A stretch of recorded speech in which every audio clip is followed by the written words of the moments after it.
Hi friends, പുതിയൊരു വീഡിയോയിലേക്ക് സ്വാഗതം. ഉണ്ണിയപ്പം ബാറ്റർ. പലർക്കും ഉണ്ണിയപ്പം ഉണ്ടാക്കാൻ സമയത്ത് കുറച്ചൊരു ടെൻഷൻ ഉണ്ടാകും. ഇത് പൊന്തി വരുമോ, ഇതിൽ നിന്ന് ഇളകി വരുമോ, ഇതിൻ്റെ ഉൾഭാഗം എങ്ങനെയായിരിക്കും എന്നൊക്കെയുള്ള കുറേ സംശയങ്ങളുണ്ടാകാം. അങ്ങനെയുള്ളവരുണ്ടെങ്കിൽ തീർച്ചയായിട്ടും ഈ ഒരു വീഡിയോ കണ്ടു നോക്കണം. എത്ര എളുപ്പമാണ് ഉണ്ണിയപ്പം ഉണ്ടാക്കാനെന്നത്, അതും 100% പെർഫെക്റ്റ് ആയിട്ടുള്ള ഉണ്ണിയപ്പം. ചാനൽ ഇതുവരെ സബ്സ്ക്രൈബ് ചെയ്തിട്ടില്ലെങ്കിൽ ഒന്ന് സബ്സ്ക്രൈബ് ചെയ്തേക്കണേ, കൂടെ ഒരു ലൈക്കും കൂടി. അപ്പോൾ ഉണ്ണിയപ്പം ഉണ്ടാക്കാനായിട്ട് പ്രധാനമായിട്ട് വേണ്ടത് ശർക്കരയാണ്. ഇത് 450 ഗ്രാം ശർക്കരയുണ്ട്. ഇതിൽ 1.25 കപ്പ് വെള്ളം ഒഴിച്ച് ഒന്ന് ഉരുക്കിയെടുക്കാം. ട്രഡീഷണലായ ഉണ്ണിയപ്പത്തിനും നെയ്യപ്പത്തിനും ഒക്കെ ഒരു ബ്ലാക്ക് കളറാണ്. ശർക്കര ഉരുക്കി വരുമ്പോൾ അതിൻ്റെ മേളിൽ ഇങ്ങനെ പത പോലെ വരും. അതൊന്ന് കോരി മാറ്റണം. അതിൻ്റെ അഴുക്കാണ്. ഒന്ന് തണുക്കുമ്പോൾ ഇതിങ്ങനെ കോരി മാറ്റാൻ സാധിക്കും. ഇത് കുതിർത്ത അരിയാണ്. 4 മണിക്കൂർ കുതിർത്തതാണ്. കുതിർത്ത് വെള്ളം മുഴുവനും വാർന്നു പോയ അരിയാണ്.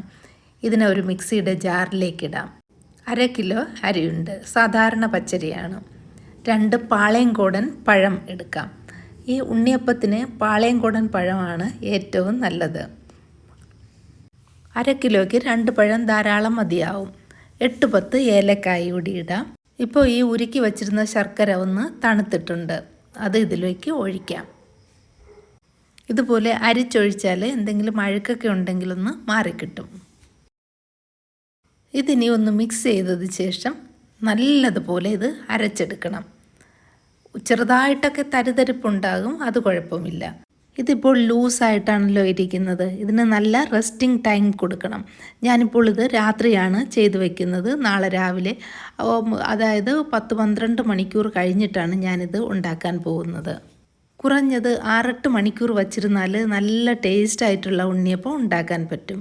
ഇതിപ്പോൾ 10 മണിക്കൂർ കഴിഞ്ഞതാണ്. നോക്കിക്കേ എത്ര കട്ടിയായിട്ടാണ് ഇരിക്കുന്നതെന്ന്. മാവൊന്ന് പുളിച്ച് നല്ല മയം വന്നിട്ടുണ്ട്. കുറച്ചുകൂടി ടേസ്റ്റ് കൂട്ടാനായിട്ട് കുറച്ച് നെയ്യിൽ തേങ്ങ ചെറുതായി അരിഞ്ഞത് വറുത്ത് ഇടാം. അതിനായിട്ട് 2 ടേബിൾ സ്പൂൺ നെയ്യ് എടുത്തിട്ടുണ്ട്. തേങ്ങ ഉണക്കത്തേങ്ങയാണെങ്കിലും പച്ചത്തേങ്ങയാണെങ്കിലും കുഴപ്പമില്ല. ഇതൊന്ന് വറുത്തിട്ടാൽ മതി. വറുക്കാതെ ഇട്ടാൽ ഈ പൊട്ടിത്തെറിക്കും. അതുകൊണ്ട് ആണ് ഇങ്ങനെ വറുത്തിടുന്നത്.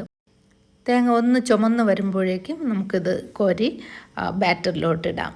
ചൂടോടെ തന്നെ ഇടാം. ഇങ്ങനെ ഇടയ്ക്കിടയ്ക്ക് ഉണ്ണിയപ്പത്തിൽ തേങ്ങ കിടക്കുന്നത് കടിക്കുമ്പോൾ നല്ല ടേസ്റ്റാണ്. 2 ടേബിൾ സ്പൂൺ എള്ള് കൂടി ചേർത്തിട്ടുണ്ട്. അതുപോലെ 1/4 ടീസ്പൂൺ ബേക്കിംഗ് സോഡാപ്പൊടി കൂടി ചേർത്ത് നല്ലതുപോലെ ഒന്ന് മിക്സ് ചെയ്തെടുക്കാം. ഈ ഒരു പരുവത്തിൽ കലക്കിയെടുക്കണം. ഈ ഒരു ലൂസാണ് ഇതിന് വേണ്ടത്. ഇനി ഒട്ടും തന്നെ താമസമില്ല, നമുക്ക് പെട്ടെന്ന് ഉണ്ണിയപ്പം ഉണ്ടാക്കാം. അതിനായിട്ട് ഉണ്ണിയപ്പക്കാര ചൂടാക്കാനായിട്ട് വയ്ക്കണം. സാധാരണ നമ്മുടെ സ്റ്റൗകളിൽ ഈ അപ്പക്കാര വയ്ക്കാൻ ഭയങ്കര ബുദ്ധിമുട്ടാണ്. ഇതുപോലൊരു ചെറിയ ഒരു റിങ്ങും കൂടി ഉണ്ടെങ്കിൽ ഈ സുഖമായിട്ട് ഇതുപോലുള്ള അപ്പക്കാര വയ്ക്കാൻ പറ്റും, മറിഞ്ഞു വീഴുകയില്ല. വെളിച്ചെണ്ണ നന്നായി ചൂടായ ശേഷം തീ കുറച്ച് വയ്ക്കുക, മീഡിയം ഫ്ലെയിമിൽ. നല്ല ചൂടോടെയാണ് മാവ് കോരി ഒഴിക്കുന്നതെങ്കിൽ അടിഭാഗം കരിഞ്ഞു പോകും, ഉള്ളു വേകുകയില്ല. അതുകൊണ്ട് തീ ഒന്ന് മീഡിയമാക്കി വയ്ക്കണം. ഇതിൻ്റെ ഓരോ കുഴിയിലും മാവ് പകുതി മാത്രം ഒഴിക്കുക.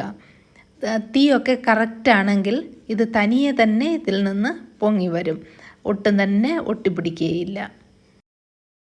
1-2 മിനിറ്റ് ആയതേ ഉള്ളൂ, നന്നായിട്ടിത് പൊന്തി വന്നിട്ടുണ്ട്. ഇനി ഇത് പതുക്കെ ഒന്ന് മറിച്ചിട്ട് കൊടുത്താൽ മതി.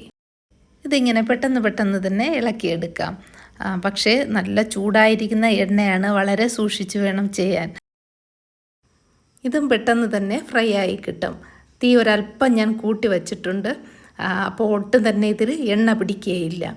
മുകൾ ഭാഗം പെട്ടെന്ന് തന്നെ ഫ്രൈ ആവും. അടിഭാഗമാണല്ലോ കൂടുതൽ മാവുള്ളത്, അപ്പോൾ അത് ഫ്രൈ ആവാനാണ് ഇത്തിരി സമയമെടുക്കുന്നത്. മുകൾ ഭാഗം മറിച്ചിട്ട് 1 മിനിറ്റ് കഴിയുമ്പോൾ തന്നെ അത് എടുക്കാറാകും.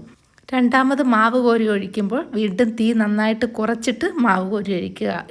എണ്ണ നല്ല ചൂടായാണ് ഇരിക്കുന്നത്, അപ്പോൾ തീ കുറയ്ക്കാൻ ശ്രദ്ധിക്കുക. ഇത്രയും ക്രിസ്പിയും ടേസ്റ്റിയുമായ ഉണ്ണിയപ്പം 2 ആഴ്ച വരെ കേടുകൂടാതിരിക്കും. പക്ഷേ അതിനു മുമ്പ് തന്നെ കാലിയാവും പാത്രം. ഉണ്ണിയപ്പത്തിൻ്റെ തന്നെ നേരത്തെ 3-4 വീഡിയോസ് ഞാൻ ഇട്ടിട്ടുണ്ട്. അതെല്ലാം അരി പൊടിച്ച് ഉണ്ടാക്കിയതുമുണ്ട്, ഇതുപോലെ അരച്ച് ഉണ്ടാക്കിയതുമുണ്ട്. ഇതൊന്ന് ട്രൈ ചെയ്ത് നോക്കുക. വീഡിയോ ഇഷ്ടമായെന്ന് വിചാരിക്കുന്നു. ഇഷ്ടമായെങ്കിൽ ലൈക്ക് ചെയ്യുക, ഷെയർ ചെയ്യുക, കമൻറ്റ് ചെയ്യുക. വീണ്ടും പുതിയൊരു വീഡിയോയിലൂടെ കാണാം. Thank you for watching mother's cooking lab.